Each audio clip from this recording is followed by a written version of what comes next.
Hi there, Rafael Gonzalez here from Caddy and Gonzalez. As always, hope this finds you well. Well, the one thing that you can definitely expect when talking about Medicare secondary payer changes is just that, changes, continuing changes coming along almost on a daily, weekly basis now. And that's the type of month here that October has been. As all of you are well aware of, a couple of weeks ago, we finally had some final rules published by CMS on $1,000 per day per file civil monetary penalties.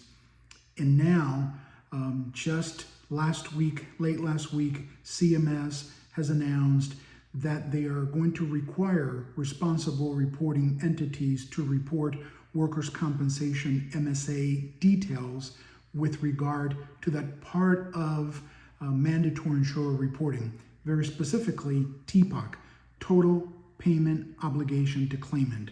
That's Medicare's word for settlement, judgment, awards, or any other kind of payment. So the announcement came out October 18th indicating that CMS will be scheduling a meeting with the industry for all of us to hear the details about these new changes on Monday, November 13th at 1 p.m.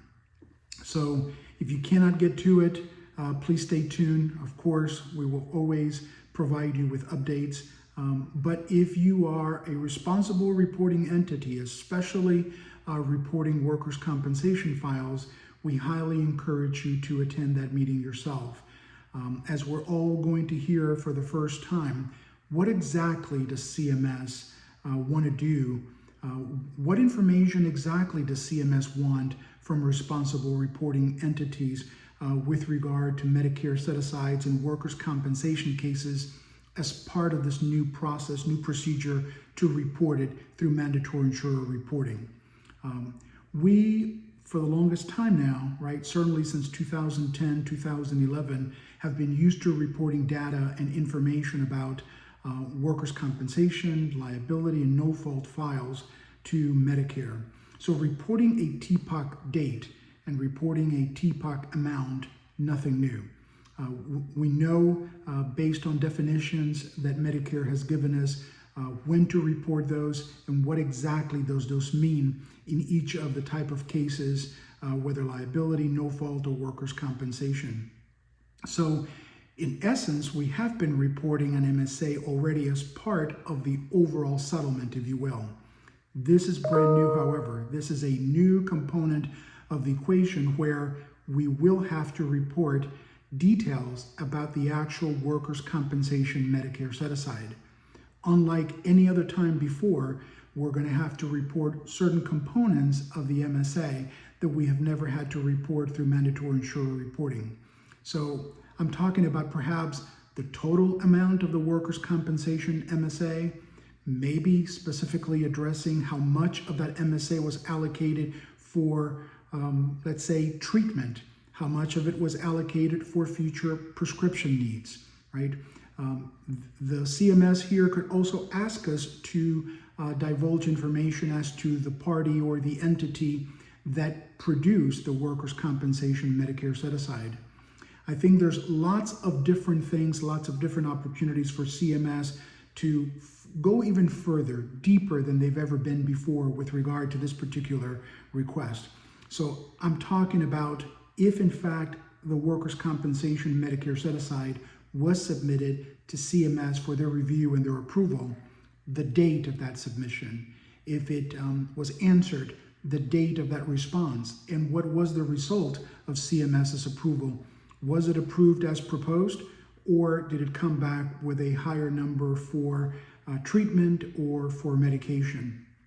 If you start thinking about these components of the equation, CMS may even go further than that with this particular component of reporting workers' compensation MSAs through the mandatory reporting process. I'm talking about if in fact the MSA, the workers' compensation MSA, was not submitted to CMS, then a further detailing of what was allocated towards treatment, what was allocated towards prescription costs, so that Medicare for the first time will be on notice, even in non-submit MSAs, as to what exactly have the parties done to take care of Medicare's future interest.